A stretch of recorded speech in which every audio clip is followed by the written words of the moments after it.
բարձրյալը սուրբ արարեց իր հարկերը։ Ամենակարողն Աստված, որի իմաստությունը սահման չունի, արարածների սեռերից յուրաքանչյուրի համար ստեղծեց բնակության զանազան հարկեր, այսինքն հրեշտակների բնակության համար արարեց հրեղեն երկինքը, իսկ բանսարկուի համար ստորին դժոխքը։ Մարդկանց համար արարեց այս աշխարհը, ձկների համար ծովը, թռչունների համար օդը, 7 մոլորակների համար 7 երկինքները,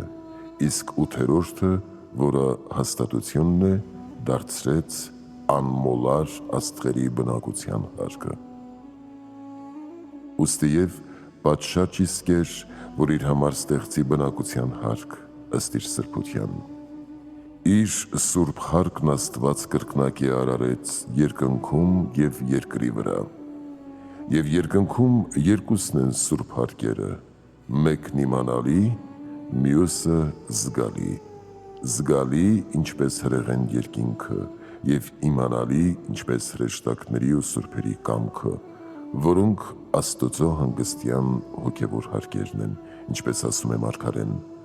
Տերը երկինքն աթոռ դարձրեց իր համար և այլն։ Նույնպես և երկրի վրա հարկերը երկուսն են, այսինքն հոգևոր և մարմնավոր, քանզի հոգևոր հարկը հավատացյալ ժողովուրդն է, իսկ մարմնավոր հարկը շինված եկեղեցիները։ Եվ երկուսն էլ պետք է սուրբ լինեն, դրա համար մարգարեն ասում է. բարձրյալը սուրբ արարեց իր հարկերը։ Արդ, երբ պիտի կառուցվեր առաջին եկեղեցին, Աստված Մովսեսին հրամայեց Սինա անապատում շինել վկայության խորան, որպեսզի այն լինի Աստուծո տուն և նրանց աղոթքների ու պատարագների վայր։ Եվ Մովսեսը զանազան նյութերից կառուցեց հրաշալի տասնափեղկ խորան եռահարկ ձևով, ինչպես հրամայեց Աստված։ Այստեղ 3 հարց է ծագում. Նախ, թե ինչու Աստված պատվիրեց խորան շինել, երկրորդ, թե ինչ էին նշանակում 10 փեղկը և նյութերի 4 որակները, երրորդ, թե ինչ էր ցույց տալիս խորանի եռահարկ ձևը։ Գանք առաջին հարցին, թե Աստված ինչու պատվիրեց այդպիսի գեղեցիկ խորան շինել։ Վարդապետներն ասում են 10 պատճառով։ Նախ, Աստված պատվիրեց պատկերել աշխարհի արարումը և տպավորեց Մովսեսի մտքում, որպեսզի հանգամանքները չմոռացվեն, ուստի պատվիրեց զգալի խորան շինել։ Երկրորդ, եռահարկ խորանով ցույց էր տալիս աշխարհի օրինակն ու ձևը, 4 նյութերից, անապական և ապականացու բնակիչների 4 տարրերի փոխարեն։ Երրորդ, կամեցավ, որ մարդը իր պատկերը, գործակից և մասնակից դառնա աշխարհի ստեղծմանը, ուստի պատվիրեց նրանցից առնել շինության նյութը։ Չորրորդ, ինքն անկարոտ լինելով ստեղծեց արարածներին և կրում է ամենքին և նույն ինքը պատվիրում է խորան շինել։ Հինգերորդ, ժողովուրդը մանուկ էր և զվարճանում էր տեսությամբ, ուստի զարդարեց զանազան գույներով։ Վեցերորդ, սովոր էին զարդարել կուռքերի տաճարը, ուստի այս խորանը զարդարում է առավել, քան նրանցը։ Յոթներորդ, նոր ու չնաշխարհիկ մի բան շինեց նոր ժողովրդի համար, իսկ նոր օրենքի համար կլինի նոր տաճար, քարոզված ծովով ու ցամաքով մեկ, ինչպես արդարների պսակն ու փառքն է, որ աչքը չտեսավ և ականջը չլսեց, նույնպես և սա զգալիների մեջ մարդկանց մտքին անհաս։ Ութերորդ, որպեսզի եթե թողնեն այս խորանի վայելչությունը և հետևեն ուրիշներին, անպատասխան լինեն պատուհասի ժամանակ, ինչպես և թողեց ապերախտ ժողովուրդը և առավ Մողոքի վրանն ու Հռեմփոսի աստղը ի դատապարտություն իրեն։ Իններորդ, քանզի սրանից աստվածհայտնություն և աստվածախոսություն էր լինում, որպես առաջինը երկնքից պետք է երկնազարդ լիներ։ 10. Օրինակ էր եկեղեցու խորանի, քանզի նա ստվեր էր, իսկ սա ճշմարտություն, ուստի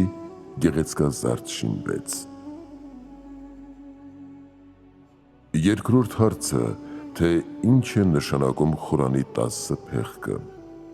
Վարդապետներն ասում են, որ 10 կատարյալ թիվ է և նշանակում էր տասնաբանյան օրենքը, որ Աստված տվեց նրանց։ Դարձյալ նշանակում էր մեր 10 զգայարանները, հոգու 5 զորությունները և մարմնի 5 զգայարանները։ Դարձյալ նշանակում էր արարածների 10 մասերը, իսկ արարածների 10 մասերը ճանաչվում են 5 եղանակով, այսինքն երկիր և երկրավորներ, ծով և ծովայիններ, օդ և օդային թռչուններ, երկինք և երկնավոր աստղեր, հրեշտակներ և մարդիկ։ Դարձյալ արարածների 10 մասերն են հրեշտակների բանական բնությամբ 9 դասերը և 1 մարդկային բնությունը Աստծո օրհներգուները։ Դարձյալ արարածների 10 մասերն են Արիստոտելի 10 ստորոգությունները։ Դարձյալ ի խորհուրդ երաժշտական երգերի 10 ձայների,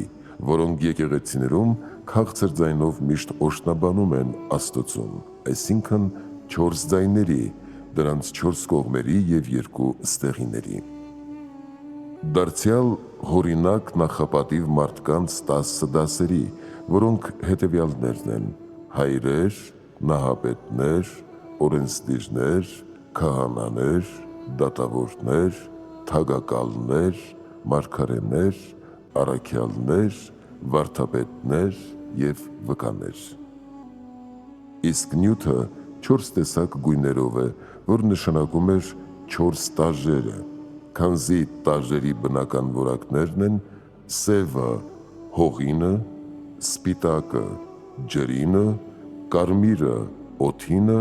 և դեղինը, հրինը։ Սակայն այնտեղ Աստված պատվիրեց 4 նյութերից պատրաստել տաժերի ներգործական որակները՝ կապուտակից և ծիրանուց, կարմրից և բեհեզից։ Կապույտը օդի գույնն է, քանզի եթե այլ գույն լիներ, վնասիչ կլիներ և կխափաներ տեսողությունը, ինչպես սպիտակը կամ սևը, իսկ կապույտը հեշտալի է տեսողության համար։ Կարմիրը հրինն է, քանզի հուրը կրկնակի է իր շրջանակի մեջ և սփռված ամենքի մեջ, ուստի կարմիրը կրկնակի էր։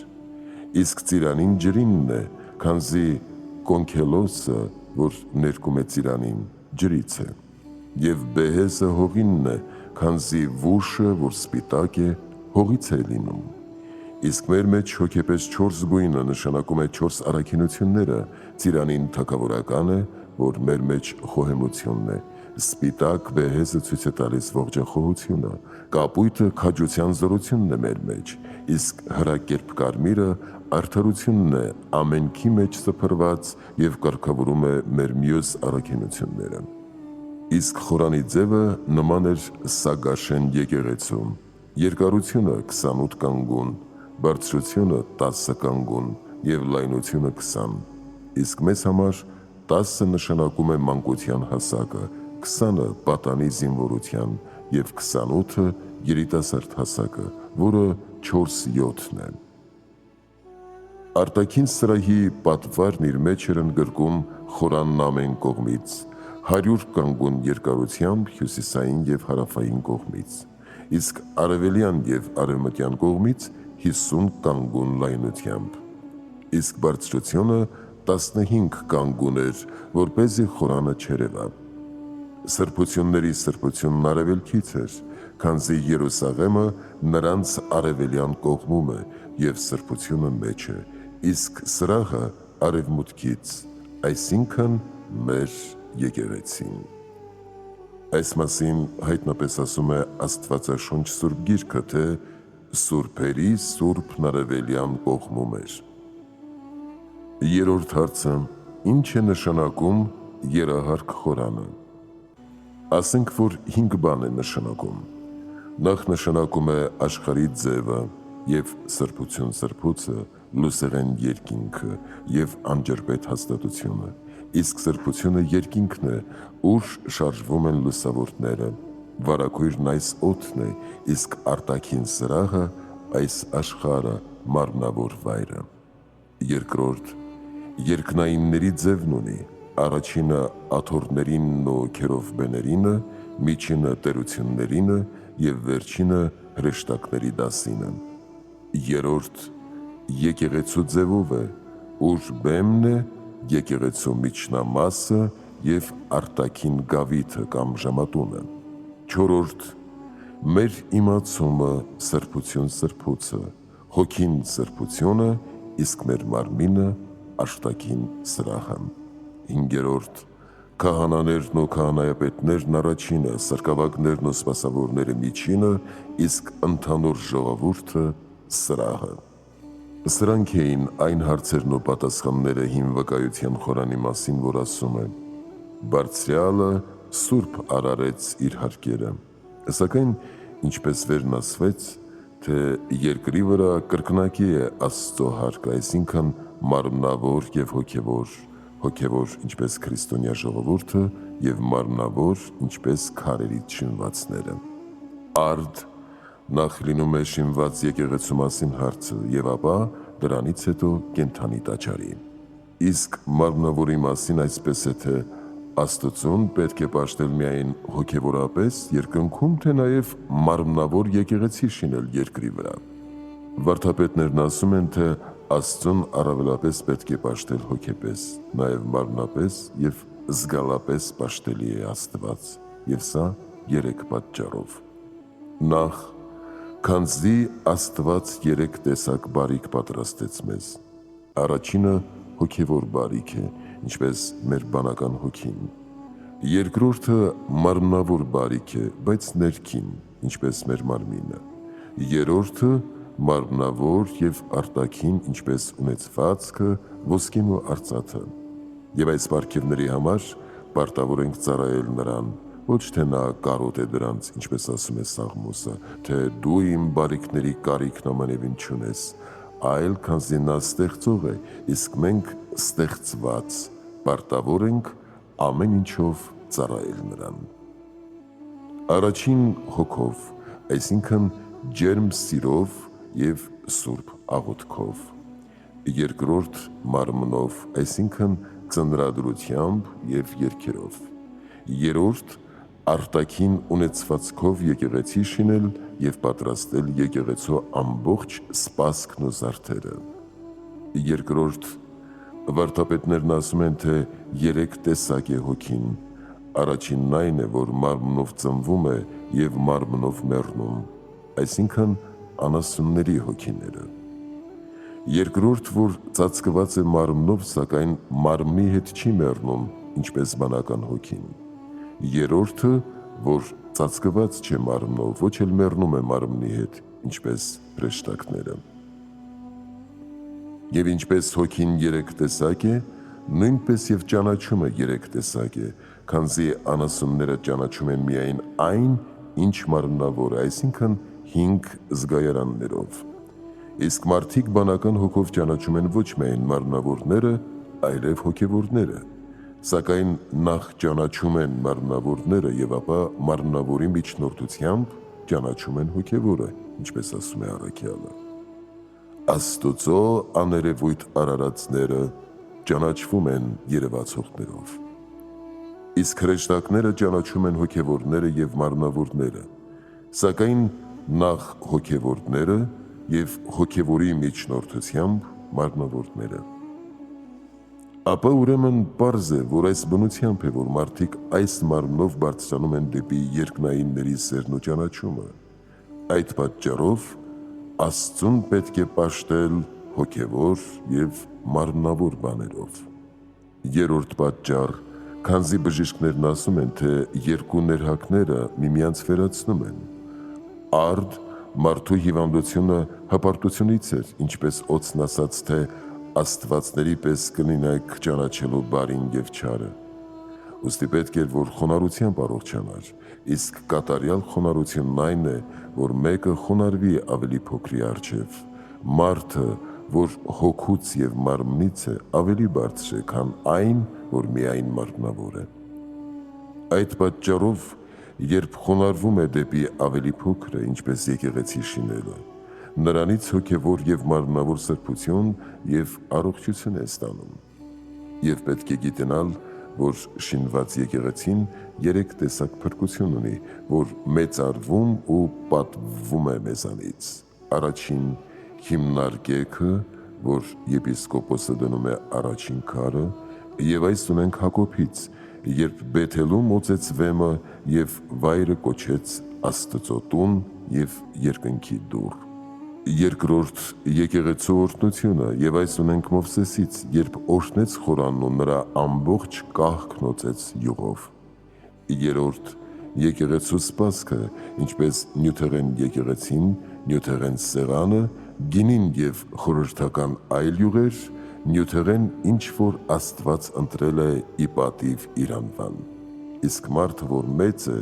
հնազանդվում է սրանց եւ պատիվ առնում Աստծո փառքի պատճառով։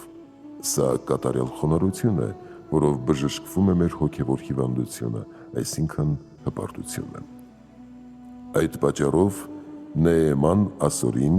քանի դեռ չէր խոնարհվել Հորդանանի ջրին, չէր բժշկվում հիվանդությունից, բայց երբ հնազանդվեց Եղիսեի պատգամներին եւ իրեն լված ջրով, շուտով բժշկվեց։ Ապա ուրեմն պարզ է, թե Աստծուն պետք է պաշտել հոգևոր եւ մարմնավոր բաներով։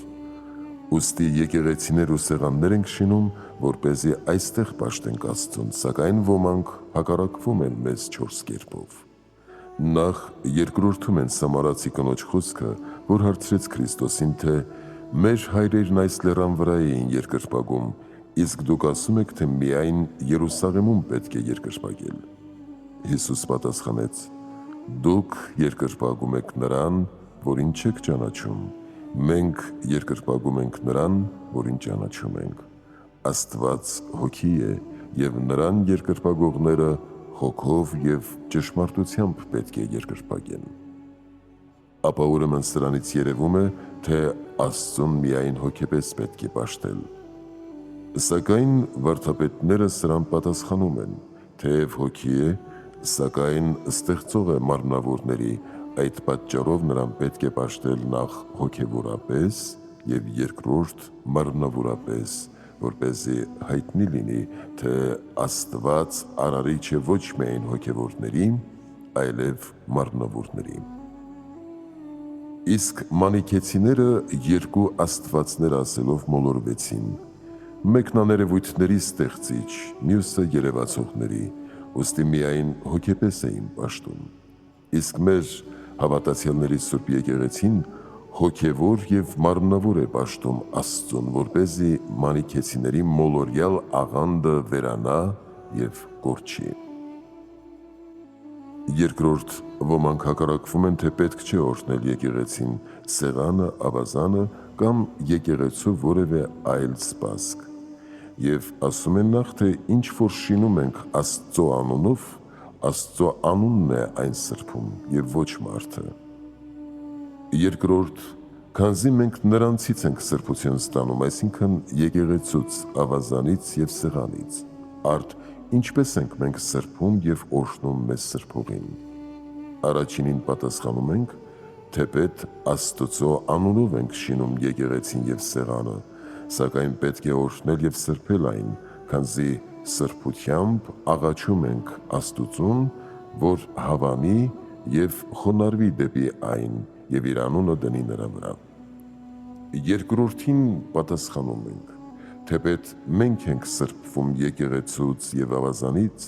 պետք է նախ աստվածային խոսքով օրհնել եւ սրբել այն, որպեսզի Աստծո շնորհներից զորանա եւ կարողանա սրբել մեզ։ Իսկ որ նորակերտ եկեղեցին, սեղանը, ավազանը, դուռը եւ եկեղեցու մյուս սպասքը պետք է օրհնվեն ու սրբվեն, պարզ է 4 բանից։ Նախ Մովսեսից, երբ անապատում կանգնեցրեց խորանը, սուրբ յուղով և պատարագների արյամբ ցողեց և սրբեց ամբողջ խորանը, տապանակը, սեղանը, աշտանակը և խորանի մյուս կահքն ու սպասքը։ Նույնպես և Սողոմոնն օրհնեց շինված տաճարը, և ապա Աստծո փառքն իջավ նրա վրա։ Պարզ է, որ պետք է օրհնել եկեղեցիները և նրանում եղած բոլոր սպասքներն ու գործիքները։ Երկրորդ, պարզ է, որ եկեղեցու շինության նյութը հողից է, քարերից, փայտից և այլ տարժեղեն բաներից, որ Ադամի մեղանչումից հետո աշխարհն անիծվեց և տարժերն ապականվեցին։ Այդ պատճառով եկեղեցին օրհնում ենք Աստծո խոսքով, որպեսզի շինության նյութերն ու քարերն ազատվեն նախկին անեծքից և օրհնություն կրեն։ Երրորդ, քանի որ եկեղեցին շինվում է այսպիսի նյութերից, հողերից ու քարերից, որոնք ոտնակոխ են արված անասուններից և մարդկանցից, և շինվեց արհեստավորների ձեռքով, ուստի օրհնում և սրբում ենք այն, որպեսզի սրբվի նախկին աղտեղություններից։ Չորրորդ, քանի որ ինչպես առհասարակ մարդն Աստուծո պատկերն է, սակայն օրհնությամբ ոմանք դառնում են կարգ ունեցողներ, քահանաներ և պաշտոնյաներ, իսկ ավազանով դառնում ենք Աստուծո որդիներ, և ամեն հաց սուրբ է, սակայն օրհնությամբ հացը դառնում է Քրիստոսի մարմին, իսկ գինին արյուն։ Այսպես թեպետ առհասարակ բոլոր քարերն ու փայտերն Աստուծո ստեղծվածներն են և սուրբ են, սակայն առանձնակի օրհնությամբ դառնում են Աստծո բնակարան և նրա անվան վայրեր։ Ինչպես օրինակ, կավից շինված որևէ անոթ նախ թրծվում է և ապա պիտանի դառնում մարդկանց։ Հրով թրծելը երկու բանի համար է. նախ, որ սրբում է հողի կոխան և անարգ նյութը, և երկրորդ, որ ամրացնում և հաստատում է այն։ Նմանապես և սուրբ եկեղեցիների օրհնությունը նախ սրբում է անարգ նյութը և դարձնում Աստծո տաճար և հրեշտակների բնակարան, և երկրորդ զորացնում է նրան, շնորհ տալու նրանց, ովքեր գնում են դեպի այն և նրանով խնդրում են Աստծո պարգևները։ Ապա ուրեմն պետք է օրհնել եկեղեցիներն ու սեղանները, խաչն ու ավազանը և մյուս բոլոր խորհրդավոր նյութերը։ Երրորդ, ոմանք հակառակվում են, թե Մովսեսը պատարագի արյան կեսը խառնեց ջրի մեջ և ցողեց ժողովրդին, կեսն էլ հեղեց սեղանի շուրջը, ապա ուրեմն պետք է ջուր խառնել խորհրդին, ինչպես և Մովսեսը։ Ասում ենք, որ այն ջուրը, որ խառնեց արյան հետ, նշանակում է այն ժողովուրդը, ովքեր սրբվում են ավազանով և խառնվում Քրիստոսի արյան հաղորդությանը, այդ պատճառով մկրտությունից հետո մենք հաղորդում ենք կնքյալին։ Իսկ այն, որ հեղեց սեղանի շուրջը, ցույց է տալիս քահանաներին, որոնք միշտ սպասավորում են սեղանի մոտ, որ է Քրիստոս, և արյան չափ պատերազմում են ընդդեմ ախտերի և դևերի։ Իսկ որ պետք չէ ջուր խառնել խորհրդին, պարզ է երեք բանից, հենց նույն Մովսեսից։ Նախ, քանզի Մովսեսը հայտնապես արյան կեսն անխառն հեղեց սեղանի շուրջը, որ ցույց էր տալիս արյան անխառն խորհուրդը, իսկ մյուս կեսը խառնեց ջրին, որով ցույց տրվեցին մկրտության և հաղորդության խորհուրդները միասին։ Երկրորդ, քանզի խառնարանում նախ ջուրն էր, իսկ արյունը վրան հեղեց, որ ցույց է տալիս մկրտությունը, իսկ սրանք նախ արյուն են հեղում և հետո ջուրը։ Երրորդ, նա խառնյալ ջուրը ցողեց ժողովրդի վրա, որ մկրտությունն է, իսկ սրանք ճաշակում են ջուրն ու արյունը։ Ահա սրանց արարողության ձևը հայտնապես տարբեր է օրինակից։ Եվ պարզ է, որ մկրտությունից հետո պետք է հաղորդվել, սակայն նրանք այդպես չեն անում, ինչպես ցույց տրվեց։ Չորրորդ, ոմանք հակառակվում են, թե մեկ անգամ օրհնել եկեղեցին։ Պղծված տաճարը պետք չէ աղոթել և սրբել, քանզի մեկ անգամ օրհնված է և այլևս չի բաժանվում նրանից։ Ասում ենք, թեև եկեղեցին մեկ անգամ օրհնված է և սրբված, սակայն երբ որևէ պիղծ բան է մտնում այնտեղ և ոտքով կոխում կամ շոշափում, կամ քանդվում է և վերստին շինվում, պետք է վերստին օրհնել եւ պղծված տաճարն աղոթելով սրբել։ Սա երևում է երկու բանից։ Նախ, քանզի ունենք պղծված տաճարի դեպքում Հուդա Մակաբայեցու կողմից, քանի որ երբ հեթանոսները մտել էին տաճարը, դարձյալ սրբել եւ օրհնել տվեց այն եւ օծել սուրբ յուղով։ Երկրորդ, քանզի մարմնավոր տաճարը ցույց է տալիս հոգևոր տաճարը մեզ, ինչպես ասում է Պետրոսն ընդհանրական թղթում, դուք որպես կենդանի վեմեր շինվում եք հոգևոր տաճար, որպես անարատ քահանայություն մատուցելու հոգևոր պատարագ։ Յուրաքանչյուր մարդ Աստծո տաճար է եւ իրեն կենդանի նվեր է մատուցում Աստծուն, իսկ սրտից մատուցում է աղոթքի բանավոր պատարագը։ Արդ, ինչպես շինված տաճարը նախ սրբվեց օրհնությամբ եւ սուրբ յուղով եւ հետո պղծվեց եւ դարձյալ կարոտ եղավ սրբվելու, այսպես եւ մենք նախ սրբվում ենք ավազանով եւ դառնում Աստծո տաճար եւ Սուրբ Հոգու բնակարան,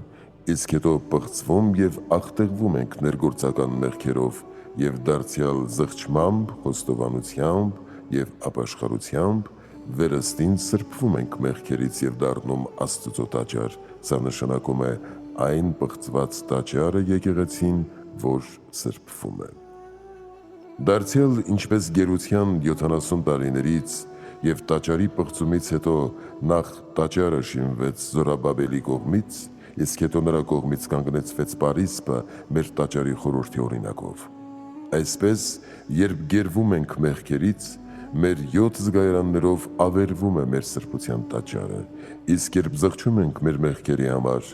նախ խոստովանությամբ շինում ենք մեր սրբության տաճարը եւ ապա ապաշխարությամբ, որը հատուցումն է, կանգնեցնում ենք Պարիսպը 7 զգայարաններով եւ 7 ժամանակների փոփոխմամբ, 7 հասակներով եւ այս կյանքի 7 դարերով դառնում մեր Քրիստոս Աստծո տաճար եւ քաղաք։ Դարձյալ ինչպես շինված եկեղեցին է կոփածո եւ քառանկյուն քարերից, այսպես կոփածո են ընտրյալների դասերը, որոնք տաշված եւ սրբված են մարմնի նեղությամբ եւ չարչարանքով, պաղքերով, աղոթքներով, ճգնություններով, կուսությամբ եւ մյուս բոլոր նահատակություններով, որ կրում են Քրիստոսի համար։ Իսկ քառանկյունն այն է, որ կատարյալները 4 բան պետք է ունենան, այսինքն հավատ, հույս, սեր եւ բարի գործ։ Եվ սրանք միմյանց հավասար են, քանզի որքան ունենա հավատ, նույն չափով հույս, եւ որքան ունենա հավատ եւ հույս, նույն չափով եւ սեր, եւ որքան ունենա հավատ, հույս եւ սեր, նույն չափով եւ բարի գործ։ Իսկ քառակողմ քարը 6 երես ունի եւ հույժ հաստատուն է, քանզի մի երեսը դեպի վեր է, մյուսը դեպի վայր, երրորդը դեպի արևելք, չորրորդը դեպի արևմուտք, հինգերորդը դեպի հյուսիս,